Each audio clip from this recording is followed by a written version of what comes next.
അതെ, നെതന്യാഹു ചത്തിട്ടൊന്നുമില്ല. പുള്ളിയുടെ കൂടെ ഇന്നലെ സ്റ്റാർബക്സിൽ കോഫി കുടിക്കാൻ ഞാനും കൂടെ പോയിരുന്നു. ഞാൻ നേരിട്ട് കണ്ട മനുഷ്യനെ നിങ്ങൾ ചത്തു ചത്തു എന്ന് പറയുന്നത്. പക്ഷെ എന്നാലും മനസ്സിലാവാത്തൊരു കാര്യം, ഈ ഒരു ചെറുത്താൻ ചാവാൻ വേണ്ടിയിട്ട് ലോകത്തിൽ എത്ര പേരെ പ്രാർത്ഥിക്കുന്നത്.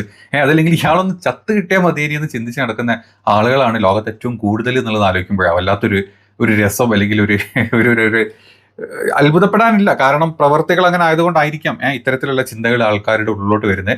ഏതാണെങ്കിലും ആള് ചത്തിട്ടൊന്നുമില്ല. ആളുടെ കൂടെ ഞാൻ ഉണ്ടായിരുന്നു. ഞാൻ മാത്രമല്ല, ഇതേ സ്ഥലത്ത് നിന്ന് ഇന്നലെ വേറെ പലരും കോഫി കുടിച്ചു. അതായത് ഫ്രഞ്ച് പ്രസിഡന്റ് വരെ ഇന്നലെ അവിടുത്തെ കോഫി കുടിച്ചു. അങ്ങനെ എത്ര എത്ര ആളുകളാണ് ഈ സ്ഥലത്ത് ഇന്നലെ കോഫി കുടിച്ചത് നിൽക്കാരോ. ക്ലിപ്പുകൾ നിങ്ങൾ കണ്ടിട്ടുണ്ടോ? എന്നാലും ജസ്റ്റ് കണ്ടുപോകും. אני מת על קפה, אתה יודע מה? אני מת על העם שלי. איך הם מתנהגים, פנטסטי. אתה רוצה לספור את מספר אצבעות? אתה יכול להראות לנו? פה. פה. היית? יפה מאוד. לחיים.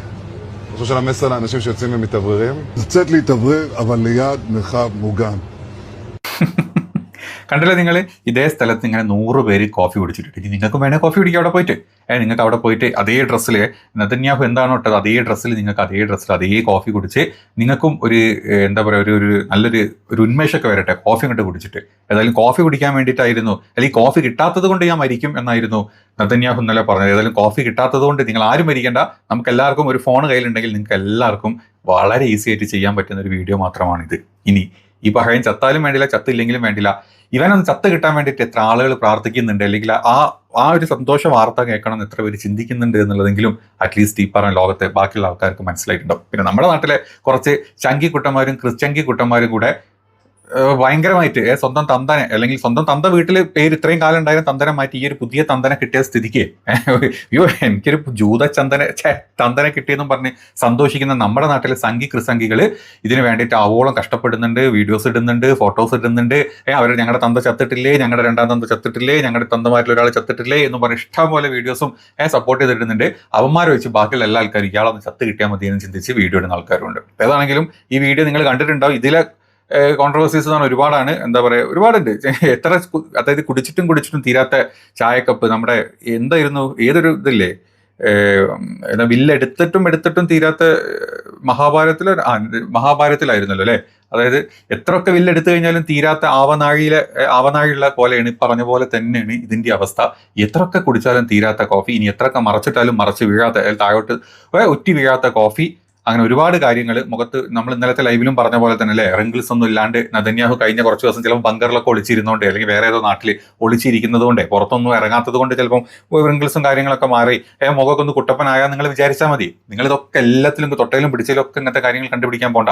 ആ മുഖം അല്ലെങ്കിൽ മാസ്ക് ആണെന്നൊക്കെ വെറും തോന്നലാണ്. അത് കുറച്ചു നേരം പുറത്തിറങ്ങാണ്ട് ഉള്ളിൽ തന്നെ ചുണ്ടലി മറ്റേ മാളത്തിൽ ഒളിച്ച പോലെ ഒളിച്ചിരിക്കുന്നതുകൊണ്ടുള്ള ഒരു ഫ്രഷ്നെസ് ആയിട്ട് ഫീൽ ചെയ്യിക്കുക. പിന്നെ കൈയുടെ ഒരുപാട് കാര്യങ്ങൾ പറയുന്നുണ്ട്. ഈ ചായ വീകാത്തത്, കൈ വീകാത്തത്, പിന്നെ എപ്പോഴും ഇടം കയ്യാനാണ് പുള്ളി, ഇടം കൈ കൊണ്ടാണ് എല്ലാം എഴുതാറും പിടിക്കാറും ആക്കാറും. പക്ഷെ ഇന്നലെ കോഫി പിടിച്ചപ്പോൾ എന്തോ കൈ മാറി വലത്ത് കൈയിലോട്ട് വന്നു എന്നോ 5 വിരൽ കാണിച്ചു എന്നൊക്കെ പറയുന്നത്. അപ്പം നിങ്ങൾക്കും വേണമെങ്കിൽ ഇതുപോലത്തെ നല്ല നല്ല വീഡിയോസ് ക്രിയേറ്റ് ചെയ്യാം. ആർക്ക് വേണമെങ്കിലും നിങ്ങൾക്ക് നിങ്ങളൊരു ഫേസ് കൊടുത്തു കഴിഞ്ഞാൽ അത് ക്രിയേറ്റ് ചെയ്തിട്ട് നല്ല ഉഗ്രൻ AI ഉണ്ട്. ഏതൊക്കെ എനിക്കെന്നെ അറിയില്ല, നിങ്ങൾക്കും ട്രൈ ചെയ്യാം. അപ്പോൾ ഇത്രയേ ഉള്ളൂ ഇതിൻ്റെ കാര്യം. അപ്പം ചത്തിട്ടില്ലെങ്കിലും ഇറാൻ വെടിവെച്ച്, ഇനിയിപ്പോൾ ഇറാന്റെ കാര്യത്തിൽ നിന്ന് അല്ല, ഇറാൻ വ്യക്തമായൊരു കാര്യം പറഞ്ഞത്, ഇനി ഈ ചുണ്ടൽ എവിടെ പോയി വിളിച്ചാലും ഞങ്ങൾ കൊല്ലും. ഇനി എവിടെ പോയി വിളിച്ചാലും ചത്തിട്ടുണ്ടെങ്കിൽ നല്ല കാര്യം, ഇനി ചാവാണ്ട് എവിടെന്നെങ്കിലൊക്കെ ഏതെങ്കിലും കാലത്ത് നീറ്റ് വരികയാണെന്നുണ്ടെങ്കിൽ ഞങ്ങൾ തീർച്ചയായിട്ടും അവനുള്ള സ്ഥലത്ത് പോയിട്ട് കൊല്ലും എന്നാണ് പറഞ്ഞിട്ടുള്ളത്. കണ്ടറിയാം, അതവിടെ നിൽക്കട്ടെ. ഇനി ഇസ്രായേലിന്റെ IDF സൈഡിൽ നിന്ന് ഒരു പ്രസ്താവന ഇന്നലെ വൈകിട്ട് വന്നുള്ളതാണ്, നമ്മൾ പറയാൻ വിട്ടുപോയതാണ്. അതായത് ഇറാനിലൊരു റെജീം ചേഞ്ച് ഞങ്ങൾ ആഗ്രഹിക്കുന്നില്ല എന്നാണ് പറഞ്ഞത്. കേട്ടപ്പോൾ ഞാൻ തന്നെ ഞെട്ടിപ്പോയി. റെജീം ചേഞ്ച് ആഗ്രഹിക്കുന്നില്ല, പിന്നെ നിങ്ങൾ എന്തായിരുന്നു നിങ്ങളുടെ ഉദ്ദേശം എന്ന് നോക്കുമ്പോഴാണ് അതിനേക്കാൾ വലിയ comedy. We, UAFDOS, are intensifying the damage to all components of the regime we mentioned earlier. It's important to say here that we, as an army, do not have the goal of overthrowing a regime. We do not overthrow regimes. We do, however, create the conditions and undermine it so that over time the Iranian people will take their destiny into their own hands and reclaim this country that was taken hostage by this terror regime. That's the story. As for our future plans, I cannot elaborate. We will keep striking and striking. We struck the Basij forces. We saw the പറഞ്ഞാൽ മനസ്സിലായി. അതായത് ഞങ്ങൾക്ക് അവിടുത്തെ റെജീമിനെ താഴെ ഇറക്കാനുള്ള പദ്ധതികളും കാര്യങ്ങളൊന്നുമില്ല. ആരും ഇത്രയും കാലം പറഞ്ഞു നടന്ന ആ പദ്ധതികൾ ഞങ്ങൾക്കില്ല. ഇനി അവിടുത്തെ സർക്കാരെ ഞങ്ങൾ ദുർബലപ്പെടുത്തും, സർക്കാർ ആൾക്കാരെ കണ്ട് കൊല്ലും, എന്നിട്ട് ഞങ്ങൾ ജനങ്ങൾ നിങ്ങൾ എന്താ വെച്ചാൽ ചെയ്താൽ ജനങ്ങൾക്ക് അങ്ങോട്ട് വിട്ടുകൊടുക്കും.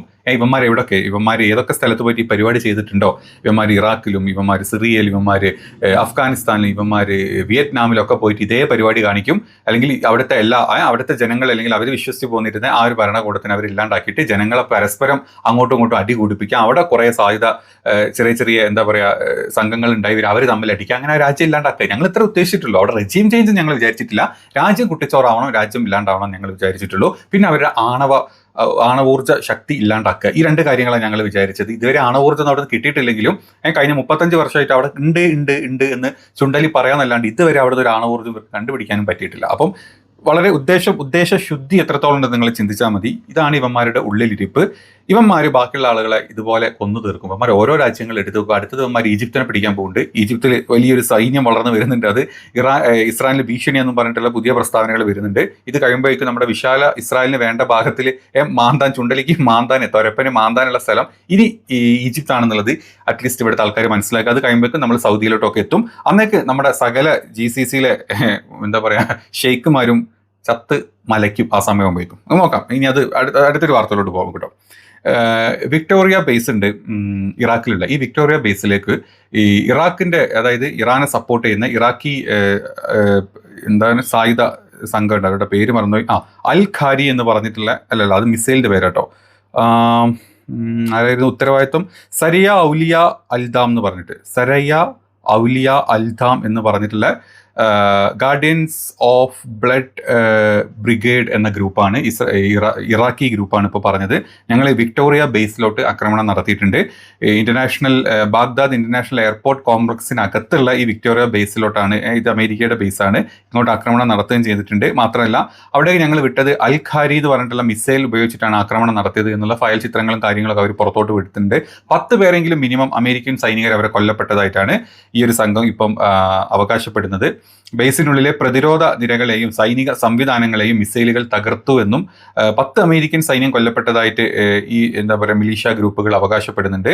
ഇതിന്റെ ഉത്തരവാദിത്തം ഏറ്റെടുത്തത് സരയ ഔലിയ അൽദാം എന്ന് പറഞ്ഞിട്ടുള്ള ഇറാഖി സായുധ ഗ്രൂപ്പാണ് എടുത്തിട്ടുള്ളത്. ഇത് ഇതുവരെ സ്ഥിരീകരിച്ചിട്ടില്ല. ഈ US ഇതുവരെ ഇത് സ്ഥിരീകരിച്ചിട്ടില്ല. കാരണം ഈവൻ ഒരു 3-4 ഫ്ലൈറ്റുകൾ കത്തിപ്പോയാലും പരസ്പരം വെടിവെച്ചിട്ടതാന്ന് പറയുന്ന ടീം അവിടെ ഒരു 10, 20, 30, 40 പട്ടാളക്കാർ മരിച്ച സ്വയം വെടിവെച്ചിട്ടതാന്നേ പറയുള്ളൂ. അതുകൊണ്ട് നിങ്ങൾ ആ ക്രെഡിറ്റ് കിട്ടും ഇറാഖിലെ ഈ ഗ്രൂപ്പിന് എന്ന് നിങ്ങൾ വിചാരിക്കണം. നിങ്ങൾക്ക് ക്രെഡിറ്റ് ഒന്നും കിട്ടാൻ പോകുന്നില്ല. ഇതൊക്കെയാണ് ഇറാഖിൽ അല്ലെങ്കിൽ ഇവിടെ നടന്നുകൊണ്ടിരിക്കുന്നത്. ഇനി അത് മാത്രമല്ല, നമ്മൾ കണ്ട് സെജിൽ മിസൈൽസ് പുറത്തെടുത്ത ഇറാന്റെ വീഡിയോസും അല്ലെങ്കിൽ ഇറാന്റെ പ്രസ്താവനകളൊക്കെ നമ്മൾ കണ്ടു. ഇപ്പം ഏറ്റവും ലേറ്റസ്റ്റ് ആയിട്ട് സെജിൽ മിസൈലുകളാണ്, അതായത് ഡാൻസിങ് മിസൈൽസ് എന്നാണ് പറയുന്നത്. പോകുന്ന വഴിയിൽ ദിശ മാറ്റാനും ഉയരത്തിൽ പോകാനും താഴ്ന്നു വരാനും അങ്ങനെ ഒരുപാട് കാര്യങ്ങൾ, ഒരു പ്രത്യേകതരം ഇറാന്റെ മിസൈലാണ് സെജിൽ മിസൈൽസ്. ഇത് ആദ്യമായിട്ട് ഇന്നലെ മുതലാണ് യൂസ് ചെയ്ത് തുടങ്ങിയിട്ടുള്ളതെന്ന് പറയുന്നുണ്ട്. ഇതിൽ അമേരിക്കക്കും അല്ലെങ്കിൽ ഇസ്രായേലിന് ഏറ്റവും കൂടുതൽ പേടിയുള്ള മറ്റൊരു കാര്യം എന്താ പറയുക, സെജിൽ മിസൈലുകളാണ് ആണവ ആയുധങ്ങൾ കണക്ട് ചെയ്തിട്ട് പോകാൻ പറ്റുന്ന മിസൈലുകളായിട്ട് കരുതപ്പെടുന്നത് ഇറാന്റെ കയ്യിലുള്ള. അപ്പം ഇറാന്റെ കയ്യിൽ ഈ 60% എൻറിച്ച്ഡ് യുറേനിയം വെച്ചിട്ട് അവർ ഏതെങ്കിലും രീതിയിൽ ആണവായുധം ഉണ്ടാക്കിയിട്ടുണ്ടെങ്കിൽ ഇനി അവസാന ഘട്ടത്തിലോട്ട് അല്ലെങ്കിൽ ഇങ്ങനെ യുദ്ധം മുന്നോട്ട് പോകുന്ന ഘട്ടത്തിലോട്ട് ഈ സാധനത്തിലെങ്ങാനും അത് ഘടിപ്പിച്ചു വിടുമോ എന്നുള്ള പേടിയാണ് ഏറ്റവും കൂടുതൽ ഇപ്പം ഇസ്രായേലിനും അമേരിക്കയ്ക്കും ഉള്ളത്. ഇത്രയും ദിവസം സെജിലിന്റെ കാര്യങ്ങൾ പുറത്തോട്ട് വന്നിട്ടുണ്ടായിരുന്നില്ല. ഇറാൻ ഓരോ സെക്ഷനായിട്ടോ അല്ലെങ്കിൽ ഓരോ അറകളായിട്ട് അതിൽ തുറന്നിട്ടുള്ളൂ. കൊറംഷെയർ വരെയുള്ള ഖൈബർ വരെയുള്ള മിസൈലുകൾ നമ്മൾ കണ്ടു. ഇന്നിപ്പോൾ സെജിലും പുറത്തോട്ട് വന്നിട്ടുണ്ട്. ഏകദേശം 26,000 കിലോ ആണ് അതിന്റെ തൂക്കം.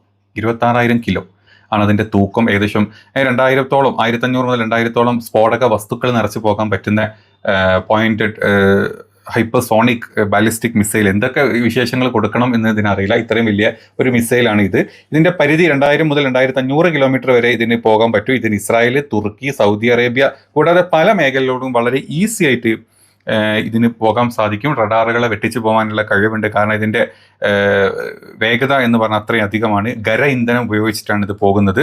അതുകൊണ്ട് തന്നെ ഇത് വിക്ഷേപിക്കാനും ബാക്കി പല കാര്യങ്ങൾക്കും ഈസി ആയിട്ടാണ് ഇതിന്റെ കാര്യങ്ങൾ നടക്കുന്നത്. അതിനാൽ ഇതിൽ ഇനി ഇൻ കേസ് ഇവരുടെ കയ്യിൽ ഈ യുറേനിയം ഇത് ചെയ്ത് വെച്ചിട്ടുള്ള ആണവായുധങ്ങൾ ഉണ്ടെങ്കിൽ വളരെ ഈസി ആയിട്ട് ഇതിന്റെ മുകളിൽ ഫിക്സ് ചെയ്ത് വിടാൻ പറ്റും എന്നാണ് പറഞ്ഞത്. അപ്പം അതുകൊണ്ട് ഇതൊരു വലിയ ഒരു തലവേദനയായിട്ട് ഇപ്പം അടുത്ത തലവേദനയും കൂടെ ആയിട്ട് ഇസ്രായേലിനും ഇവർക്കും നിൽക്കുന്നുണ്ട്. കാരണം ഒരുവിധം തകർക്കാനുള്ള, അതായത് ബാലിസ്റ്റിക് മിസൈൽ വരുന്ന സമയത്ത് അതിനെ തകർക്കാനുള്ള അയൺ ഡോമിന്റെ പ്രതിരോധ മിസൈലുകളുടെ എണ്ണം വളരെയധികം ഈ ഇസ്രായേലിനും അമേരിക്കയുടെ സൈഡിൽ കുറഞ്ഞിട്ടുണ്ട്. ഓരോ ദിവസവും ട്രംപും അല്ലെങ്കിൽ IDF വന്ന് പറയുന്നത് ഇറാന്റെ 60% കഴിഞ്ഞു, 70% കഴിഞ്ഞു, 80% കഴിഞ്ഞു മിസൈലുകൾ എന്ന് പറയുമ്പോൾ അതേ സ്ഥാനത്ത് ഒരു 5 മടങ്ങ് അല്ലെങ്കിൽ ഒരു 5% കൂടുതൽ ഇവരുടെ കയ്യിലുള്ള ഐറ്റംസ് തീർന്നുകൊണ്ടിരിക്കുന്നുണ്ട്. ഇത് തീർക്കാൻ വേണ്ടിയിട്ട് അതായത് ഒരു മിസൈൽ വരുമ്പോൾ അതായത് ഒരു ബാലിസ്റ്റിക് മിസൈൽ വരുമ്പോൾ അയൺ ഡോമിൽ നിന്നും ഒരു സിംഗിൾ മിസൈൽ പോയിട്ടല്ല അതിന് തകർക്കാൻ, ഒരു 3-4 മിസൈലുകൾ ഒരുമിച്ച് പോയിട്ടാണ് ഇതിനെ റൗണ്ട് തകർക്കാൻ വേണ്ടി പോകുന്നത്. അതുകൊണ്ടൊക്കെ തന്നെ ഇവരുടെ കയ്യിലുള്ള ഈ പറഞ്ഞ സംവിധാനങ്ങൾ, പ്രതിരോധ സംവിധാനങ്ങൾ മൊത്തമായിട്ട് ഇടിഞ്ഞു നിൽക്കുന്ന അവസ്ഥയാണ്. അതുകൊണ്ടൊക്കെ തന്നെയാണ് നമ്മുടെ നാട്ടിലെ സംഘികൾ കാണിക്കുന്നതല്ല ഇസ്രായേലിൽ നടക്കുന്നത്. നിങ്ങൾ ഈ സംഘി യൂണിവേഴ്സിറ്റി, നിങ്ങൾ ഈ മറ്റേ ഈ ന്യൂസ് 18 അല്ലെങ്കിൽ മലം ജലം കലം എന്നൊക്കെ പറഞ്ഞ എന്താ ക്രിമി ന്യൂസുകളൊക്കെ മാറ്റിയിട്ട് ഇന്റർനാഷണൽ ന്യൂസ് കാണൂ. ഞാൻ ഇന്നലെ അത് പ്രത്യേകം പറഞ്ഞിരുന്നു നമ്മുടെ ലൈവിൽ. 1-2 ആൾക്കാർ വന്നിട്ട് അവിടെ ഒരു പ്രശ്നമില്ലല്ലോ, അവിടെയൊക്കെ സെറ്റപ്പ് ആണല്ലോ, ഞങ്ങൾ കാണുന്നുണ്ടല്ലോ, ഞങ്ങൾ മലം TV എല്ലാം സെറ്റപ്പായി കാണിച്ചിരുന്നുണ്ടല്ലോ എന്ന് പറഞ്ഞിട്ടുണ്ട്. എൻ്റെ പൊന്ന് സംഘികളെ, നിങ്ങൾ ചിന്തിക്കണം, ഇതാര് യുദ്ധം ചെയ്യുന്നു, എന്തിനു യുദ്ധം ചെയ്യുന്നു, ആദ്യം നിങ്ങൾ പഠിക്കണം. എന്നിട്ട് അവിടെ നടക്കുന്ന കാര്യങ്ങളെ പറ്റി അറിയണമെങ്കിൽ നല്ല നല്ല ചാനലുകൾ കാണുക. അപ്പോൾ നിങ്ങൾക്ക് മനസ്സിലാവും ഇവിടെ എന്താണ് ടെല്ലവീവിലും ബാക്കിയുള്ളവരുടെ അവസ്ഥ. അവിടെ നിന്ന് ഏതെങ്കിലും 2 കുറുനരി അല്ലെങ്കിൽ ഏതെങ്കിലും നല്ല നല്ല ക്രിസംഗി കുട്ടന്മാർ വന്നിട്ട് ഒരു ലൈവ് എടുത്ത് നിങ്ങളെ കാണിച്ചു തരുന്നതല്ല അവിടെ നടക്കുന്നത്. ഇന്ത്യൻ മാധ്യമങ്ങൾ അവിടെ ഉണ്ട്, ഇന്ത്യയുടെ തന്നെ ന്യൂസ് 18 അതായത് ന്യൂസ് 18 പേർഷ്യൻ വേർഷൻ അവിടെ ഉണ്ട്. അങ്ങനെ ചില നല്ല നല്ല മാധ്യമങ്ങൾ അവിടെ പോയിട്ട് ന്യൂസ് കറക്റ്റ് എന്താണ് അവിടെ നടക്കുന്നതെന്ന് ഇട്ട് കാണിച്ചു തരുന്നുണ്ട്. അപ്പോൾ അതൊക്കെ ഒന്ന് കാണുക. ഇതൊക്കെ പറയാനുള്ളത്. വേറെ അപ്ഡേറ്റുകളൊന്നും വന്നിട്ടില്ല. പിന്നെ അമേരിക്കയുടെ അഭ്യർത്ഥന അല്ലെങ്കിൽ അമേരിക്ക കാല് പിടിച്ച ഒരു നാറ്റോ സഖ്യ കക്ഷികളും അല്ലെങ്കിൽ രാജ്യങ്ങളും ചൈനയൊന്നും അമേരിക്കയ്ക്ക് വേണ്ടി ഹോർമോസ് കടലിലോട്ട് അങ്ങോട്ട് തള്ളി വന്നിട്ടില്ല. ഞങ്ങളുടെ യുദ്ധമല്ല, ഇത് നിങ്ങളായിട്ട് തുടങ്ങി വെച്ച നിങ്ങളെ യുദ്ധമാണ്, നിങ്ങൾ തന്നെ തീർത്തോളുക എന്ന് വ്യക്തമായിട്ട് പറഞ്ഞിട്ടുണ്ട്. ഇതെല്ലാം കൂടെ കേട്ടിട്ട് ഏത് നേരത്താണോ നെഞ്ചു പൊട്ടി നമ്മുടെ ട്രംപ് ചാവുക എന്നുള്ളതും കൂടെ നമ്മൾ കാണേണ്ടി വരും. ഏതായാലും അവസ്ഥ അങ്ങനെയാണ് പോകുന്നത്. അപ്പം വീഡിയോ ഇഷ്ടപ്പെട്ടെങ്കിൽ നിങ്ങളുടെ സപ്പോർട്ട് തരിക. അടുത്ത പുതിയ അപ്ഡേറ്റിൽ നമുക്ക് അല്ലെങ്കിൽ ലൈവിലൊക്കെ ആയിട്ട് കാണാം.